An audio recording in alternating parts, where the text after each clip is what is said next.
마가복음 14장 12절 16절. 자, 우리 함께 봉독합니다. 무교절의 첫날 곧 유월절 양 잡는 날에 제자들이 예수께 여짜오되 우리가 어디로 가서 선생님께서 유월절 음식을 잡수시게 준비하기를 원하시나이까 하매 예수께서 제자 중에 둘을 보내시며 이르시되 성내로 들어가라. 그리하면 물 한 동이를 가지고 가는 사람들을 만나리니 그를 따라가서 어딘지 그가 들어가는 그 집 주인에게 이르되 선생님의 말씀이 유월절 음식을 먹을 나의 객실이 어디 있느냐 하시더라 하라. 그리하면 자리를 펴고 준비한 큰 다락방을 보이리니 거기서 우리를 위하여 준비하라 하시니 제자들이 나가 성내로 들어가서 예수께서 하시던 말씀대로 만나 유월절 음식을 준비하니라. 아멘. 자, 말씀 제목 함께 읽어봐요. 구원하시는 표, 표시, 표입니다. 영어로 사인이죠, 사인. 말씀드렸듯이 오늘은 종료주일입니다. 팜 선데이. 그래서 종료주일을 시작으로 고난주간이 시작되는데 이 한 주간이 1년 52주에서 기독교에서는 가장 특별한 주입니다. 그래서 먼저 예수를 믿었던 영어권에서는 홀리위크다, 가장 거룩한 주일이다, 성주간이다 하고요. 또 패션 위크다라고 하는 것은 우리 주님이 우리를 위해서 고난 받으심으로 우리가 새 생명 주신 것을 강조할 때, 또 더 그레이트 위크다라고 해요. 가장 위대한 주라는 거죠. 가장 위대한 주. 왜냐? 인류의 삶을, 생명을 바꾸는 두 가지 사건 때문이에요. 바로 예수님의 죽으심의 십자가와 부활이 있기 때문입니다. 그래서 이 주간을 전 세계의 모든 성도들과 교회들은 지금까지 특별히 보내고 있고, 우리 교회도 또 내일부터 특별한 밤 기도회로 한 주간을 보내게 될 것입니다. 특별한 은혜를 사모하시면 꼭 나오시기 바라고, 은혜를 사모해도 그냥 나오시기 바라고, 우리 예수님께서 이 땅에 오셔서 놀라운 일을 해주셨어요. 그게 바로 십자가와 부활을 통해서 세상을 뒤집어 놓으시고, 그리고 하나님의 통치가 임하는 이 땅에 사는데 하나님 나라를 살게 하는 역사를 만들어내셨습니다. 이 말씀을 이해하시는 분은 굉장히 복이 있는 사람이에요. 그래서 진짜 딴 사람이 돼요. 그리고 딴 세상을 살아요. 이상해요. 같은 방에 있는데도 딴 세상을 살아요, 이 사람이. 같은 나라, 같은 지역에 있는데. 그런데 이 복음, 십자가와 부활이 뭔 말인지 이해가 안 되신 분은 십자가가 뭐, 부활이 뭐 이러면서 여전히 자기 힘껏, 자기 실력껏, 자기 지식껏 그러면서 힘들게 살아가는 거예요. 아무리 예수님이 우리를 위해서 엄청난 일을 하셨다 할지라도 내가 그것을 믿지 않으면 나와는 아무 소용이 없는 거예요. 2차 세계대전이 얼마나 치명적이었습니까? 인류 역사에. 그런데요, 이 전쟁이 끝났는데, 2차 세계대전이 끝났는데 그걸 모르고 계속 숨어서 그렇게 전쟁을 하는 사람들이 곳곳에 있었습니다. 대표적인 사람이 바로 오노다 히로라는 일본 사람이에요. 이분은 초급 장교였어요. 자기 사병들을 데리고 필리핀 루방섬에서 거기서 작전을 수행하다가 밀리니까 숲속으로 정글 속으로 들어가 버렸어요. 몇 년까지 살았냐? 1974년까지 살았어요. 1945년에 이미 일본이 항복을 했는데 그걸 전혀 모르는 거예요. 혹시나 모르니까 비행기로 전단지를 막 뿌렸어요. 전쟁이 끝났다, 일본이 항복했다. 근데 이 사람은 얼마나 충성심이 있는지, 내가 너희들한테 속을 것 같아? 그러고 산속으로 더 들어갔어요. 데리고 다 죽고 혼자 남았어요. 근데 그 사람이 자꾸 들락날락 하면서 사냥도 하고 막 숨어서 막 뭐 작전 수행을 하고 사람들 볼 거 아니에요. 뭐 누구 이상한 사람 있다. 그래가지고는 사람들이 생각하니까 저 사람이 전쟁 끝난지 모르는구나. 그래가지고 가족들한테 부탁해갖고 추적해가지고 거기에 누가 갔는지 아니까. 그래서 가족의 편지를 복사해갖고 왔는데도 저것들이 우리 가족까지 꼬셔가지고 나를 절대 안 나오는 거예요. 30년. 그렇게 살면 안 되잖아요. 그래서 이게 이제 국가적인 문제가 돼가지고 이 사람이 이제 누군지를 아니까 아무리 설득해도 가족이 거기 가서 해도, 방송을 해도 안 움직이니까 결국에는 그 사람을 누가 거기에 배치했는가 상관이 살아있는 거 알아봐라. 상관이 살아있어. 데려와가지고 그 상관을 놓고서 그 상관이 끝났다고 하니까 그때 와서 격려를 하고 받아들이더라고요. 얼마나 안타깝습니까? 전쟁은 진즉 끝났는데 사랑하는 가족들 보지도 못하고 부모님 돌아가시고. 왜 그래요? 안 믿으니까 그런 거야. 혼자 두려워 떨며 멀쩡하게 걸어다니는데 막 포복하면서 막 숨어서 막 생식하면서 말이죠. 뱀 잡아먹으면서 말이죠. 무려 몇 년을? 30년. 여러분, 우리 예수님이요, 십자가에서 우리 죄를 사하신 거 진실입니다. 부활하셔서 능력으로 지금도 만나주신 것도 진실입니다. 왜 그래요? 우리가 짊어져야 될 모든 죄와 사망의 권세를 이기시기 위해서. 그런데 이 사실을 받아들이지 못하고 이해하지 못하고 인정하지 않으니까 내 자신이 하나없이 보기 싫고, 누가 그것을 알까 봐서 긴장하고 정죄감에 빠져가지고 네가 인간이냐, 그러다 보니까 늘 날이 서 있고 누가 건들면 자존심이 팍 상하고 공격하게 되고 자기 죄로 일어난 정죄와 절망 속에서 살아가는 교인들이 너무 많다는 거예요. 예수님으로 인해서 십자가에서 이미 신분이 아버지의 사랑받는 자녀가 되었는데, 아들, 딸이 되었는데, 그리고 죄에서 자유함을 받도록 허락되었는데 전혀 누리지 못하고 죄의식과 열등감과 비교의식에서 묶여 살면서 부부간에도 초긴장이고 자녀한테도 용납을 못하고 이런 고통 속에 살아가는 일이 있단 말이죠. 그래서 이번 주간에는, 고난 주간에는요, 예수님의 행적을 많이 우리가 했지만은 십자가가 도대체 우리에게 무슨 효력이 있기에, 예수님은 그토록 우리를 사랑하셔서 거기서 죽으셔야 했는가, 십자가에 대한 그 은혜를 우리가 집중적으로 다룰 것이고, 그래서 우리의 인생이 진짜 하나님이 원하시는 인생으로 뒤집어지기를 원하고 딴 인생을 살기를 원하십니다. 여러분, 그렇게 되기를 꼭 축복합니다. 자, 오늘 말씀이 12절부터 시작됐잖아요. 12절 함께 읽어보겠습니다. 무교절의 첫날 곧 유월절 양 잡는 날에 제자들이 예수께 여짜오되 우리가 어디로 가서 선생님께서 유월절 음식을 잡수시게 준비하기를 원하시니까. 아멘. 그랬어요. 누가복음 22장 15절에 보면 예수님께서 내가 너희와 유월절 음식을 먹기를 원하였노라 이렇게 되어 있어요. 엄청나게 원하셨다는 거예요. 도대체 이 유월절이 뭐길래? 오늘 말씀의 시작이 무교절 첫날 유월절 양 잡는 날에 그랬어요. 여러분, 유월절에 왜 양을 잡았을까요? 우리나라도 추석이 되면 송편 안 먹으면 큰일 날 것 같고, 설날에 떡국 안 먹으면 무효라 그러고, 이렇게 명절마다에 먹는 고유 음식이 있듯이 이 이스라엘 사람들은 가장 큰 이 절기인 유월절에는 반드시 어린 양을 잡아서 먹어야 했어요. 그렇기 때문에 이분들은 다 유대인들이죠. 예수님도 유대인, 제자들도 유대인 되니까 어렸을 때부터, 자각이 생길 때부터 유월절 되면은 약을 먹는다는 것을 알고 있고 그것이 그들의 정서고 문화였어요. 이 이스라엘 사람들은 그날 양을 잡는데 유월절 나흘 전에 잡아서 준비했다가 그때 함께 나눠요.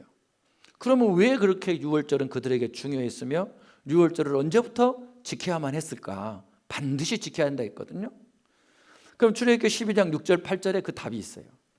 자, 함께 읽어봅시다. 이달 연 나흘날까지 간직하였다가 해질 때에 이스라엘 회중이 그 양을 잡고 그 피를, 7절에 그 피를 양을 먹을 집 좌우 문설주와 임방에 바르고 그 밤에 그 고기를 불에 구워 무교병과 쓴나물과 아울러 먹되. 그러니까 유월절에 되면은 반드시 어린 양을 먹고 그 다음에 쓴나물을 먹고 그 다음에 무교병을 먹었대요.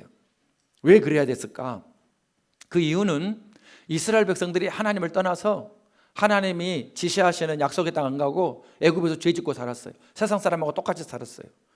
그런데 하나님께서 이제 그들이 종살이로 너무 고통스러워서 기도하니까 모세를 보내서 이들은 사실은 내 백성이다, 그러면서 너는 놓아라, 내가 가나안 땅으로 데려가리라 할 때에 절대 안 놔주는 거예요.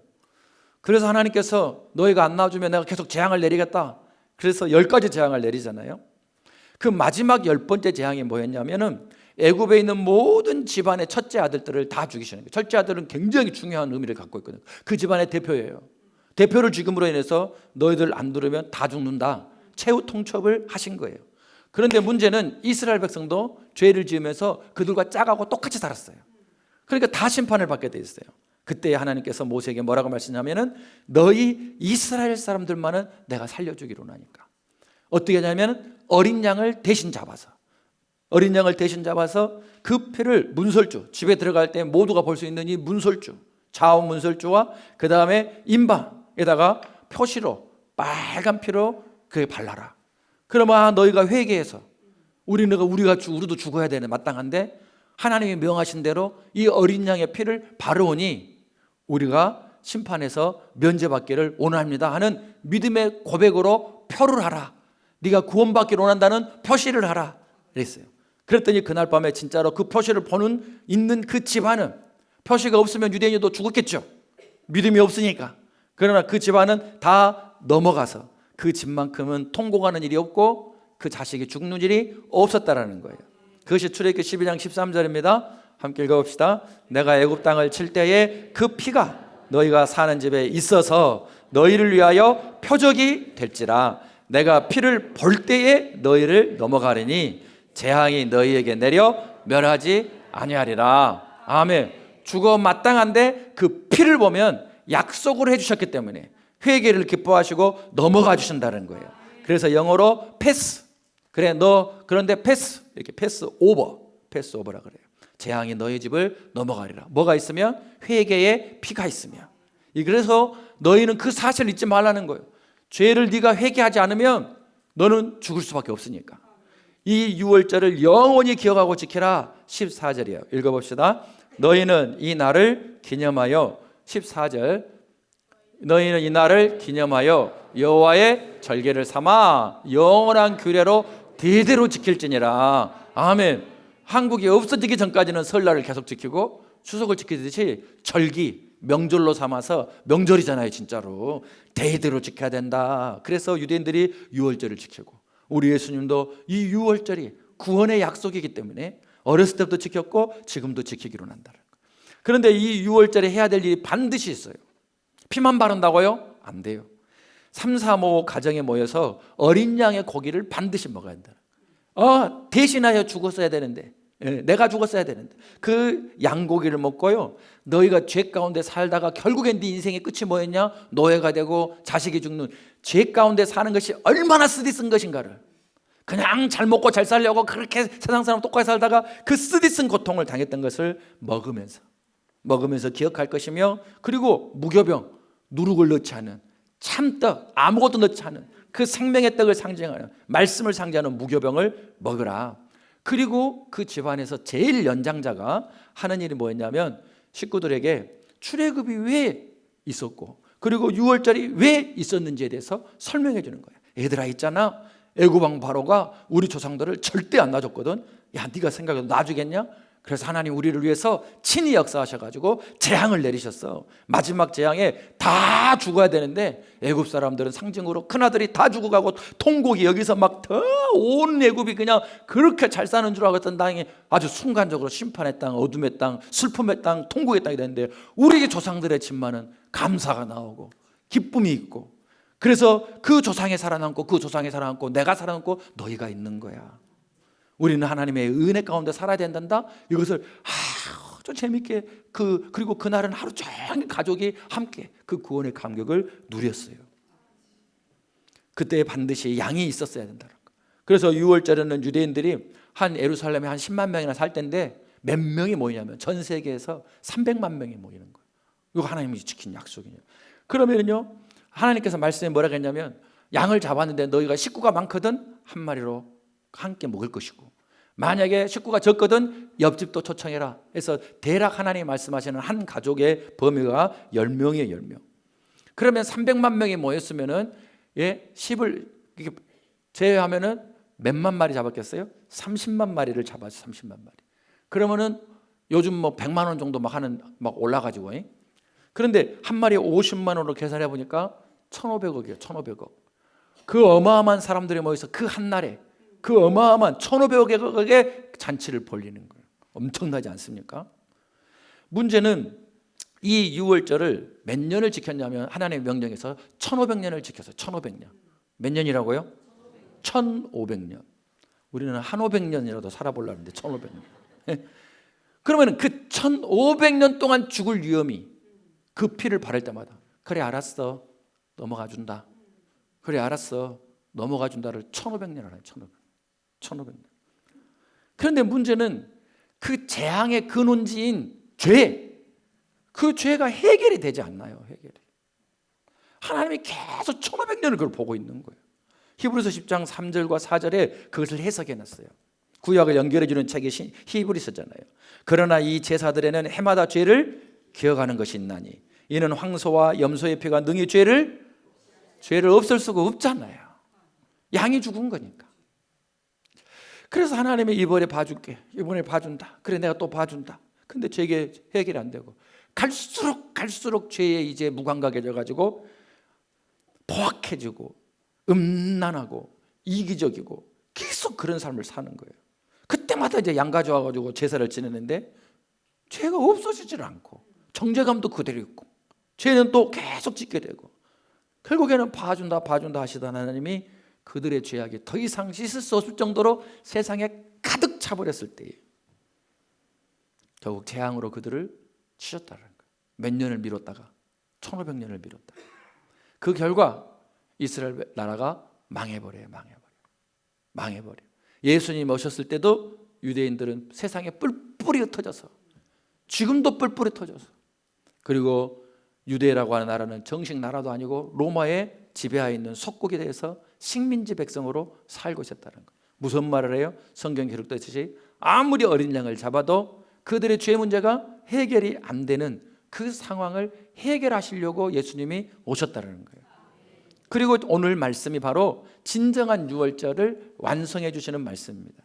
제자들은요 늘 습관적으로 어렸을 때부터 출애굽 날은 출애굽의 얘기를 유월절은 듣는 날이에요. 예수님이 항상 가르치시겠거든요. 오늘 또 출애굽의 말씀을 할 줄 알았는데 전혀 그 말은 안 하시고 이제 십자가에 죽으시기 그 직전에 우리로 따지면 목요일이죠. 그날 예수님이 출애굽에 대한 이야기를 하시는 것이 아니라 앞으로 당신이 당할 일, 하실 일을 말씀하시는 거예요. 그게 뭐였냐면 내가 너희의 죄를 없이 못하는 그 양이 이제 더 이상 효력이 없기 때문에 내가 직접 유월절 어린 양이 되어서 너희의 죄를 위하여 죽을 것이다. 그리고 십자가를 질 것이다. 그러니까 너희들이 2000년 동안 많은 양을 잡고 소를 잡았지만 너희의 죄가 해결이 안 됐는데 내가 유월절 어린 양이 되어서 십자가의 죽음으로 너희들의 모든 죄를 단번에 해결하게 버리겠다라고 결단하신 것입니다. 그래서 요한복음 1장 29절에 세례 요한은요 그것을 미리 알았어요. 자, 읽어볼까요? 이튿날 요한이 예수께서 자기에게 나아오심을 보고 이르되 보라 세상 죄를 지고 가는 하나님의 어린 양이로다. 아멘. 어디 죄를? 세상 죄를. 하나님의 어린 양. 예수님이 양으로 오셨다는 거예요. 그래서 예수님이 우리의 유월절 어린 양이에요. 이단인 하나님의 교회에서 유월절을 안 지키면 뭐 천국 못 간다면서 저들의 또 이상한 교리를 만들었는데 우리가 유월절을 안 지키는 게 아니에요. 예수님을 믿기 때문에 진정한 유월절을 우리가 지키는 거예요. 여러분 그래서 십자가를 보세요. 우리 교회는 십자가가 2개 있잖아요. 왜? 예수님만 십자가를 신다고 우리가 구원받는 게 아니에요. 너희가 나를 따라오려거든 각각 자기를 부인하고 자기의 십자가를 지고 나를 따라오랬단 말이에요. 그러니까 이 한국 교회의 문제는 주님만 십자가를 지게 하지 내 십자가가 없는 게 문제예요. 우리도 십자가를 져야 되거든요. 그래서 모든 교회는 이 십자가에서 예수님이 날 위하여서 돌아가시고 내 죄가 씻어졌다라는 고백으로 그 십자가를 세우는 거예요. 문제는 뭐냐면 우리가 영화나 성화를 보면요 너무나 미화시켜놔서 예수님이요 깨끗한 몸에 가시면류관도 썼는데 피도 안 나고 창자국도 살짝 탁 상처 이동도 피 한 방울 똑 그려놓고 영화도 그런 식이잖아요.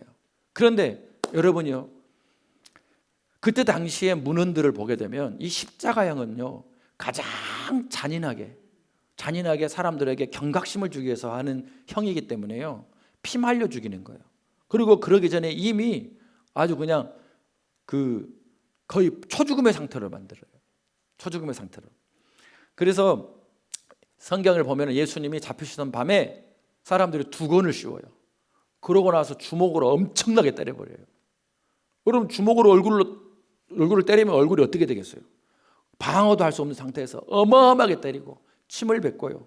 그 다음에 막 머리에 머리를 때리면서 희롱하고, 그 다음에 이 가시 면류관을 하기 때문에 머리에 다 뚫고 들어가요. 그리고 이 십자가형은요, 총살도 아니고 화형도 아니고 피 말려 죽이는 거기 때문에 곳곳에다 상처를 내는 거예요. 채찍을 때려가지고 살점이 뚫어져 나가. 그러니까 피가 쭉쭉쭉쭉쭉 물하고 다 빠져서 죽게 만드는 거예요. 말려 죽이는 거예요. 그러니까 예수님의 몸이 완전히 다 짓이겨지고 피갑칠이 된 채로 돌아가신 거예요. 패션 오브 크라이스트가 잔인하다고 그랬지만은 실질적으로는 그보다 더 했다라고 하는 거죠. 그러면 예수님이 왜 그런 고통을 스스로 자인하는 어린 양이 되시고자 했냐 이 말이에요. 그것이 죄가, 저와 여러분이 짓는 죄가 얼마나 무서운 것인가를 보여주는 거예요. 너 죄 지을 때 즐겁냐? 너 죄 지을 때 괜찮냐? 예수님이 세상 죄, 그리고 여러분에게 있고 저에게 있는 죄, 그리고 우리 조상들로부터 우리에게 들어온 죄, 그 모든 죄를 십자가에서 다 끌어안고 담당해 버리셨다는 거죠. 창에 찔리고 옆구리에서 물과 피가 쏟아지고 가시면류관이 계속 파고 들어오고 머리가 찢어지고 얼굴은 못 알아볼 정도 퉁퉁 부어있고 몸은 완전히 다 찢어진 채로 그런 상태에서도 우리를 위해서, 우리를 사랑하시기 때문에 죄가 얼마나 무서운가를 보면서 너 죄에서 자유해져라, 너 죄에서 심판받지 말아라, 죄에 대해서 정죄받지 말아라. 예수님께서 죽음 그 한 번으로 모든 죄를 다 해결해 놓으셨다. 이것이 히브리서 10장 10절의 말씀이에요. 읽어봅시다. 이 뜻을 따라 예수 그리스도의 몸을 단번에 들이심으로 말미암아 우리가 거룩함을 얻었노라. 아멘. 나의 죄를 위해서 십자가에서 돌아가심으로 누구든지 나의 죄를 인정하고 내 안에 내가 죄를 지었던 것도 인정하고 죄가 있는 것도 인정하고 죄가 지을 수 있는 것도 인정하고, 그리고 예수님이 나를 위해서 그래서 십자가에서 죽으셨구나라는 것을 믿을 때에, 내 죄를 깨끗게 하시려고 죽었다는 것을 믿을 때에 진짜로 내 죄가 해결되는 희한한 은혜를 경험하게 된다는 거예요. 이 사실을 믿으시기를 축복해요. 바로 십자가가 계속 교회에다 세우는 이유는 뭐냐면 그걸 선포하는 거예요. 내가 괜히 죽은 줄 아느냐? 너의 인생을 망가뜨리고 있고 너를 괴롭히게 하고 있고 너를 정말로 실망하게 만드는, 그리고 너의 부부관계를 완전히 망가뜨리는, 그리고 네 자녀와 원수를 맺게 하고 망가지게 하다가 지옥으로 끌고 가는 그 죄 문제를 내가 십자가에서 해결했단다. 그걸 십자가가 계속 말하고 있는 거예요. 알겠습니까? 정죄하지도 말고 정죄하지도 말고. 그래서 여러분 가운데 목사님 나 어제도 야동 봤어요. 난 정말 쓸모없는 놈인 것 같아요. 나 어제도 못된 짓거리 했어. 이상한 데 갔어요. 목사님 나 오늘 아침에도 한판 싸우고 왔어요. 나는 정말 가능성이 없는 것 같아요. 여러분의 지은 죄가 아무리 많다 할지라도 예수님의 그 사랑보다 크지는 않다는 거예요. 예수님의 그 흘려주신 피보다 그것이 더 크지는 않다는 거예요. 그래서 이 자리에서 예수를 믿고 주님 내가 죄인인데 주님이 나 때문에 십자가에 죽으신 것을 내가 믿나이다 고백하는 여러분을 우리 주님이 보실 때는 이미 다 갚으셨기 때문에 마치 죄를 한 번도 안 지은 것처럼 쳐다보시고 눈이 와서 상가들을 다 덮어버릴 때에 하얗고 아름답게 눈이 있는 동안에는 다 너무나 아름답게 탄성이 나오게 하듯이 우리 주님 우리 죄를 용서하신다는 것입니다. 이 은혜가 임하기를 축복합니다. 그때부터 풀립니다. 그때부터. 그래서 예수님이 친히 유월절 어린 양이 되어서 유월절 당일에 정확하게 죽으십니다. 사실은 죽지를 않아요. 보통 어떤 사람은 일주일, 아무리 빨리 죽어도 3일이 걸려요. 왜? 그게 다 빠져야 죽으니까. 근데 예수님은 너무 많은 채찍질과 너무나 많은 고통을 당하셔서 그날 죽으십니다. 몇 시에 죽으시냐? 오후 3시에 죽으셔요. 그때 엘리 라마 사박단이 오고 내 영혼을 맡깁니다 올라가시는데 바로 그 3시부터 유월절 양을 잡는다 이 말이에요. 하나님의 애언이 그 유월절의 은혜와 축복이 소멸되지 않도록 우리 예수님이 정확하게 이루어 주셨다. 누구를 위해서? 저와 여러분을 위해서 말이에요. 그래서 이제 더 이상 예수를 믿는 사람들은 양 잡을 필요도 없는 것이고 양을 잡아서 여러분의 아파트에다가 막 피를 막 벌겋게 바르는 필요도 없는 것이고 가족끼리 모여서 막 양고기 먹는 거 그런 거 안 해도 십자가가 우리를 위한 구원의 표시인 것입니다. 그리고 그 은혜를 고백하는 사람들이 예수님이 흘리신 그 피와 살이 헛되이 땅으로 들어가지 않고 내 영혼으로 들어오고 내 삶으로 들어오고 내 가정으로 들어간 것을 고백하기 위해서 성찬식을 하는 것입니다. 구원의 표는 십자가와 성찬식이다. 죽음의 재앙에 뛰어넘어가게 했던 그 유월절의 사인이 예수님이 오심으로 인해서 그 재앙에 넘어간다는 사인이 십자가로 그리고 예수님의 살 대신 우리는 빵을 먹고 예수님의 피 대신은 포도주를 마시는 그 순간 성찬식이 구원받은 사람들이 하는 표시다. 이번 꼭 목요일 고난주간에 세례 받으신 분들 오셔서 성찬식에 참여하시기를 축복합니다. 사모하시기를 바랍니다. 그러니까 그걸 진짜 믿을 때에 초대교회 때는요, 성찬식을 통해서 병자들이 많이 나왔어요. 성령 역사가 많이 일어났어요. 어떤 사람은 죄를 고백도 하지 않은 채로 그걸 먹다가 병든 사람도 있고 죽는 사람도 있었어요. 예수님이 죄까지 해결하는 완전한 유월절을 완성하여 준 것을 믿으시길 바랍니다. 마가복음 14장 오늘 22절 24절에 보니까 그들이 먹을 때에 예수께서 떡을 가지사 축복하시고 떼어 제자들에게 주시며 이르시되 받으라, 이것은 내 몸이니라. 유월절 그 어린 양의 몸이니라. 또 잔을 가지사 감사기도 하시고 그들에게 주시니 다 이를 마시매 이르시되 이것은 많은 사람을 위하여 흘리는 나의 피, 곧 언약의 피니라. 나를 통해서 새 언약의 백성이 된다는 거죠. 그러니까 성경은 언약이에요. 구언약, 신언약, 언약이에요. 왜 언약이 중요하냐?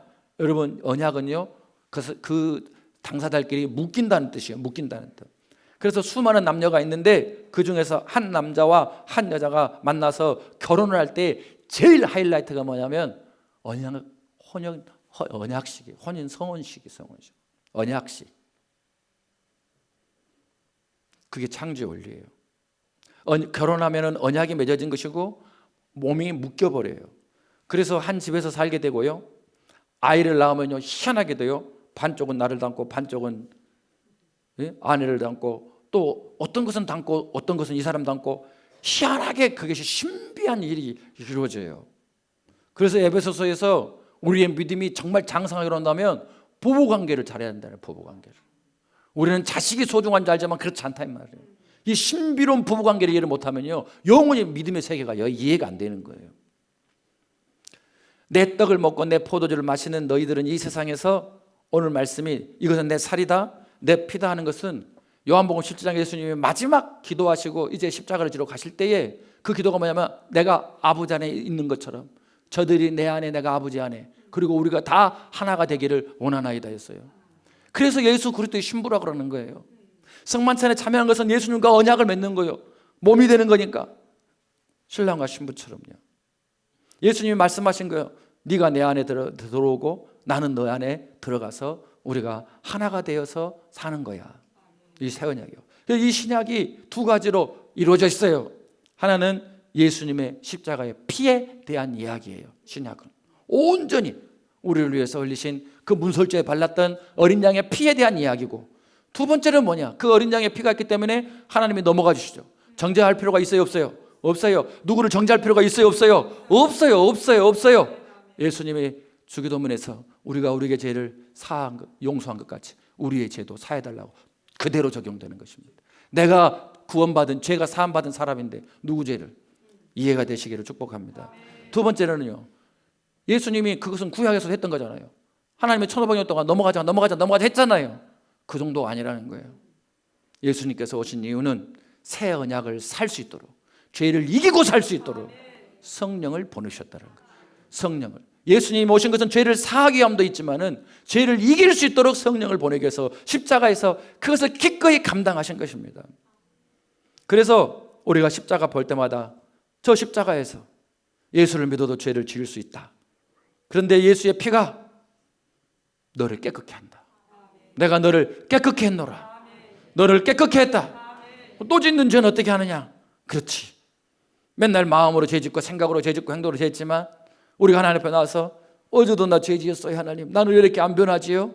그럴 때 새 언약을 이루어 주시는 분이 있다라는 거예요. 그분이 성령이시다. 그러니까 영으로 살지 않으면 다 거기서 거기다. 토친 개친 엉덩이나 넙덕지.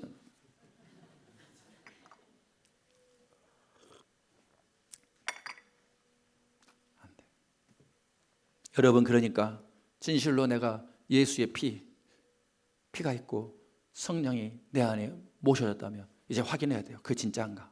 그러면 변했을까요? 변한다는 거예요. 새 세상을 살까요? 새 세상을 살까요? 그게 증거예요. 예수님이 이기는 자 그들이 내 잔치에 참여하리라. 열매로 내가 알리라. 하나님은 하실 수 있다는 거예요.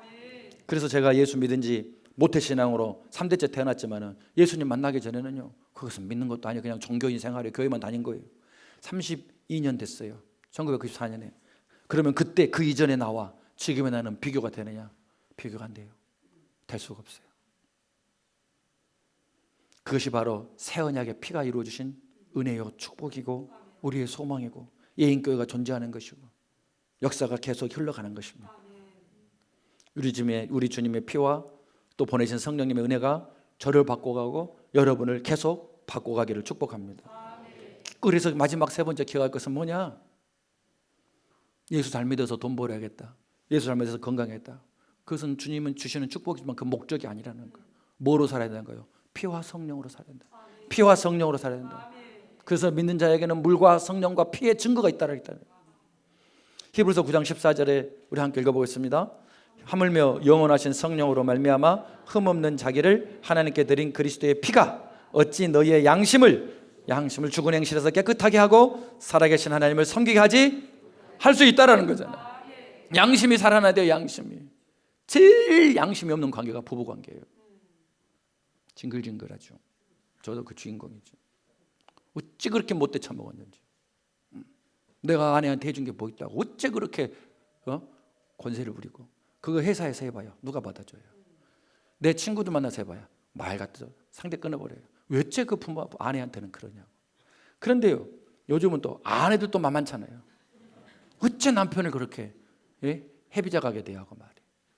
그러면 안 되는 거예요. 그러면 안 되는 거예요. 최고로 비밀한 얘기란 말이에요. 그리스도와 신부에 관한 얘기가 아내와 남편의 관계는 거예요. 그것이 뚫리기를 축복합니다. 그럼 나머지 다 뚫리게 돼 있어요. 아내를 존귀하게 여기고 감사한 사람이 무슨 영혼이 흔들리겠어요, 여러분? 자녀는 똑바로 자랄 수밖에 없어요.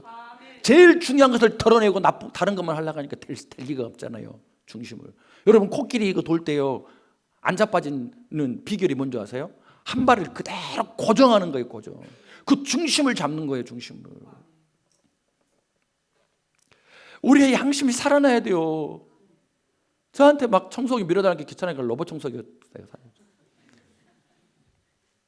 어떻게든 로봇 청소라도 대체라도 해서 어떻게 해줘야지. 그 설거지 해주려면 어쩌 그렇게 자존심 상하고 내 할 일이 아닌 것 같고. 나만 쓰레기예요? 예? 어째 남편이 해준 것을 당연하게 여기고 얘들을 앞세우고 그러지 말라 이 말이에요. 좋은 생선은 남편 앞에 두고 그놈 새끼들은 먹을 날도 많고 밖에 나가서 더 달라고 잘 먹고 정신 차려요. 성경대로 살아야 돼요. 성경대로. 근데 부부끼리 행실이 너무 안 좋잖아요. 마음대로 하고 흑지 막말하고 째려보고 웬만해선 감동도 안 하고. 그러니까 여러분의 자녀들도 배웠고 집안에서 어떻게 행실을 해요. 예? 혼자 하는 행실들, 혼자 있을 때 어떻게 살아요. 그게 다 지금 주님이 다 우리의 그 죄예요. 그걸 어떻게 바꿔. 우리 자녀들이 뭔 약을 먹었다고 뭔 약을 먹었다고 그 못된 행실을 집에서 함부로 하고 부모한테 한 걸 바뀌겠어요? 안 바뀌어요. 어떻게 남편이 바뀌어요? 어떻게? 근데 예수 그리스도의 십자가가 들어오면 바뀐다 이 말이에요. 그것이 우리의 희망이고 우리의 소망이고 능력입니다. 고난주간에 꼭 오셨으면 좋겠어요. 저는 갈수록 소심해져 가고 있어요. 예수님의 십자가와 그리고 그 십자가가 성만찬을 할 때 실제적으로 내 것이 되어지는 거예요. 십자가가 저기 있으면 뭐합니까? 내 안에 와 있어요. 베드로전서 1장 18절 19절 읽어보겠습니다. 너희가 알거니와 시작. 너희가 알거니와 너희 조상이 물려준 헛된 행실에서 대속함을 받은 것은 은이나 금같이 없어질 것으로 된 것이 아니요. 그리스도의 아멘. 은이나 금 모으는데 너무 신경 쓰지 말아요. 그것 때문에 싸우지 말아요. 제발. 모으는 거 열심히 괜찮아요. 근데 그것 때문에는 싸우지 마세요. 그거 없어도 행복하게 살아요. 그것 때문에 그거 모으다가 죄를 불러들이지는 말란 말이에요. 여러분 뭐라고 써졌어요? 18절에 조상에게 물려보도록 못된 행실 있다고 성경이 좀 다 보여주고 있어요. 성경 우리의 거울이에요. 여기서 무슨 교회에서 다룰 일은 바로 이런 거예요. 세상의 상식을 다루는 게 아니에요. 죄를 다루는 거예요. 그 죄가 어떻게 처리가 되고 부모로부터 물려받은 유전적인 죄, 못된 성품들 꽁 하고 아버지가 헬기 부리면 아들도 다 헬기 부립니다. 바람 피고 온 집안에 일어나도 이것들이 막 흘러다녀요. 어떻게 바꿔요? 건강으로 바꿀 수 있나요? 못 바꾼다는 거예요. 오직 흠없고 점없는 우리 주 예수 그리스도의 피에 사랑이 들어가고 그 감격이 들어가면 압도되어서 내려놓게 되어 있습니다. 제가 그 증인입니다, 여러분. 내가 어떻게 거룩해지려고 노력하고 그러겠어요? 그 은혜 때문에 하는 거예요, 사람. 할렐루야. 예수를 믿어야 되겠어요? 믿어야 되겠어요? 안 믿으면 희망 없어요. 남편이 안 믿고 남편이 절대로 아내 신앙 못 끌어가요. 그건 성경의 원리가 아니에요. 아내가 남편의 믿음을 세워줘야 돼요. 절대로 아내가 남편이 막 기도라고 한다면 어서 가라고 그래야지. 청소는 해놓고 가. 순간 목사가 주일날 욕할 뻔했어요. 정신을 차려야 돼, 정신. 응? 우리가 주님의 그 귀한 성찬에 참여할 때마다 주님이 말씀하신 그 살과 그 피를 상징하는 빵과 그 포도주가 우리에게 은혜가 되어주고, 그러면 내 자신이 바뀌게 되고 가문의 저주를 끊어내게 되겠고 우리 가정은 밝아지고 거룩해지게 된다는 것을 믿으셔야 돼요. 그래서 25절이 이렇게 끝나요. 25절 읽어봅시다. 진실로 너희에게 이르노니 내가 포도나무에서 난 것을 하나님 나라에서 새 것으로 마시는 날까지 다시 마시지 아니하리라. 그래서 최후만찬이라 그러는 거예요. 이 땅에서 예수님이 다시는 안 마시는 거예요. 언제 마시느냐? 새하늘 새 땅 재림하셔서 마십니다. 하나님 나라에서 새 것으로 마시는 날까지는 다시는 안 마시겠다는 거예요. 그 말이 무슨 뜻이에요? 예수님께서 세상 끝날 재림하실 때에 누구를 찾아오셔요? 죄인을 찾아러 오셔요? 아니란 말이에요. 그 십자가에서 우리를 위해서 피를 주고 사랑하셨기 때문에 그것을 진짜 감사할 줄 아는 내 아내들을 찾으러 오는 거예요. 내 아내들만 다 모아서. 미련한 처녀들은 다 예수님께 은혜를 받아서 등불을 받았어요. 그러나 그는 신부가 아니에요. 예수님하고 안 살고 딴 남자랑 살았잖아요. 죄와 살았잖아요. 신부를 찾으러 와요. 그러면 여러분 패백할 때요, 요즘 패백도 해야 돼. 패백도 아주 웃겨요, 요즘은. 뭐 혼인 서약도 대충 막 저거들 옛날에 편지 뭐 연애 편지 쓰던 거 그대로 읽고 있고 거기서. 난 그거 아니라고 봐요. 정말 엄숙한 자리에서 사람들 앞에서 정말로 그 두렵고 떨리는 마음으로, 그리고 그것을 보증해지는 사람. 이 사람들이 사역에 틀림없습니다. 여러분도 이제 증인이 되십니다. 아닌 거에 대해서 말씀 이렇게 진짜 해도 어려운데 말이에요. 돌이 부르고 끝내. 패백 때 뭐예요? 패백 때 잔 짜라가지고 이렇게 마시잖아요. 그게 성찬식. 그런데 예수님이 그걸 딱 끝내시고 내가 새 혼인잔치를 만들 때까지는 내가 마시지 않고 내 진짜 아내들과 마시겠다는 거예요. 이때는 죄인들과 마셔줬잖아요. 그날이 성경에 다 기록되어 있단 말이에요. 요한계시록 21장 9절에 7대접을 가지고 마지막 7재앙을 담은 7천사 중 하나가 나와서 내게 말하 이르되 이리 오라. 내가 신부 곧 어린 양의 아내를 너에게 보여주겠다. 이렇게 한 거예요. 그때 누가 보여줘야 돼요? 여러분이 보여줘야 된다는 거죠. 그런데 신랑이 이렇게 오시기 전에 마지막 환란이 있다는 거예요. 마지막 환란은 또 종말론자들이 이렇게 비틀고 저렇게 비틀고 막 재산 가지고 그런 것이 아니라, 여러분 혼인집을 치르려면 새 집을 마련하면 다 장판 바꾸고 인테리어 하듯이 환란이라는 것은 우리를 정결하게 하는 과정이라는 거예요. 주님이 그 신부들을 지켜주신다는 거예요. 그래서 온 세상을 다 마귀를 다 쓸어버리시고 더 이상 내 신부들을 유혹하지 못하게 미혹하지 못하게 마귀가 속한 자들도 다 쓸어버리는 대청소가 바꾸어서 환란이에요. 그런데 마태복음 24장에 택함 받은 자는 반드시 그날을 감하여 이기게 해주신다는 거예요. 왜? 우리의 그 믿음의 행위를 보시고 약속해 주시는 거예요. 그때 마지막 천사가 얘기한다는 거예요. 그 환란이 싹 지나갈 때 신부들은 살아남고 아닌 사람은 다 죽었겠잖아요. 그때 신부들을 어린 양에게 소개하는 거예요. 어린 양 예수님에게 아내를 소개하겠습니다. 온 우주를 향하여서 그리스도의 신부들을 소개하겠다는 거예요. 예수님과 진짜 단짝이 되고 영원히 한 몸이 되고 파트너라고 소개해도 흠이 없고 점도 없는 자랑스러운 신부들을 소개하겠다는 거예요. 그때 누가 나가야 되냔 말이에요. 옆 사람에게 바로 당신 이렇게 해주세요. 바로 우리. 저 여러분이 나가야 되는 겁니다. 요한계시록 21장 20절 27절에 사람들이 만국의 영광과 존귀를 가지러 그리로 들어가겠고 무엇이든지 속된 것이나 가증한 일 또는 거짓말하는 자는 결코 그리로 들어가지 못하되 오직 어린 양의 생명책에 기록된 신부들이 들어갈 것이다. 할렐루야. 예수님의 아내를 소개하겠습니다 할 때에 저 여기 있습니다. 내가 너를 안다 충성된 종아. 나는 너를 도무지 알지 못한다. 이렇게 나눠준다. 예수 그리스도의 아름다운 신부가 되기를 축복합니다. 그것에 대해서 감사하시길 바랍니다. 누가 우리 죄를 사해 주겠어요? 예수 그리스도의 약속하신 대로 성찬에 흠없이 참여할 수 있는 그 백성은 복 있는 백성이라는 거예요. 십자가를 볼 때마다 감사할 수 있는 백성은 복 있는 백성이라는 거예요. 그 사람의 어린 양의 생명책에 등록된 신부요 파트너이죠. 그러잖아요. 그래야 예수님하고 마음이 맞을 거 아니에요. 예수님이 좋아하는 사람을 나도 좋아하고 예수님이 싫어하는 것을 나도 싫어해야 마음이 맞아서 잘 살 거 아닙니까? 그러기 위해서 그날을 위해서 우리는 준비해야 되는 거예요. 준비해야 됩니다.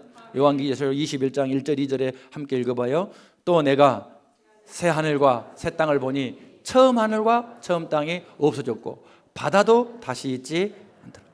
또 내가 보매 거룩한 성 새 예루살렘이 하나님께로부터 하늘에서 내려오니 그 준비한 것이 신부가 남편을 위하여 단장한 것 같더라. 아멘.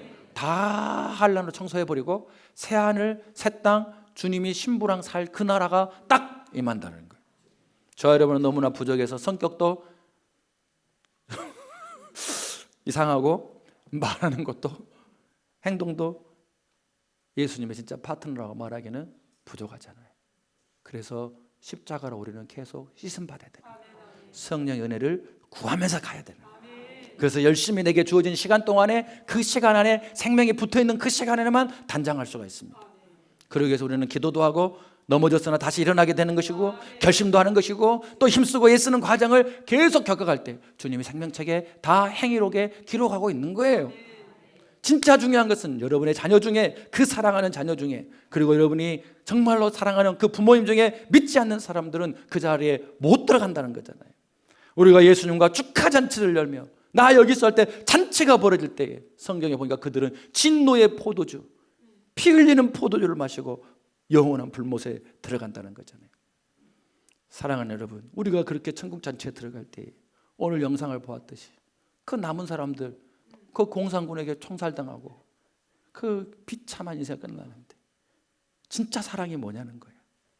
그들이 지옥 가는 유황불에 그 이글거리는 그곳으로 우리 주님이 살아계신다면 그 말씀이 사실이라고 한다면 늦기 전에 우리가 전도할 수 있어야 된다는 거죠. 그들도 빨리 기쁜 소식을 듣고 죄에서 벗어나고 자유하게 생명의 복음을 들고 성만찬에 함께 기쁨으로 참여하는 나도 바로 그리스도의 신부라고 말할 수 있는 그 은혜에 들어가야 되지 않겠어요? 그것이 서울대 간 것보다 더 중요한 거 아닙니까? 내 가족이 진짜 지옥 간다고 생각해 보세요. 얼마나 가슴이 아파요. 내 자신을 위해서도 그리고 그들을 위해서도 우리는 복음이 들어갈 수 있도록 열심히 기도하고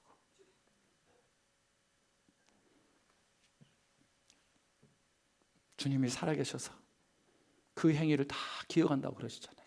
내가 네 행위를 하노라 네가 적은 믿음을 가지고도 나를 시인하였도다. 내 기쁨의 잔치에 참여할지어다. 네가 적은 능력을 가지고도 나 여기 있어요. 그 사람이 행복한 사람이에요. 십자가 앞에 와서 나 여기 왔어요. 그 사람이 행복한 사람. 여러분의 가정이 여러분의 자녀가 부모가 행저가 안전하십니까? 그들을 구원하기 위해서 내 언행심사를 정말 거듭나게 피로 씻고 조심하고 조금이라도 예수님을 닮으려고 애쓰고 일생으로 내가 단장하면서 주님 만날 날을 기대하면서 결혼할 때 얼마나 단장합니까? 살 빼고 100분의 1만 좀 해봐요. 예? 일생을 통해서 담으려 한 거 주님이 다 보이고 보고 계시고 갚아주신다. 은밀한 중에 보고 다 갚아주신다. 내가 한다. 할렐루야. 오늘 그래서 예수님이 그 유월절을 완성시키기 위해서 3,500년 동안 그 유월절을 완성하기 위해서 그리고 다시 오실 예수님과 함께 누리게 될 천국 잔치에 네가 진짜 합당한지를 점검할 수 있도록 성령이 감동하시면 합당한 것입니다. 여러분. 응답이 있으면 합당한 것입니다.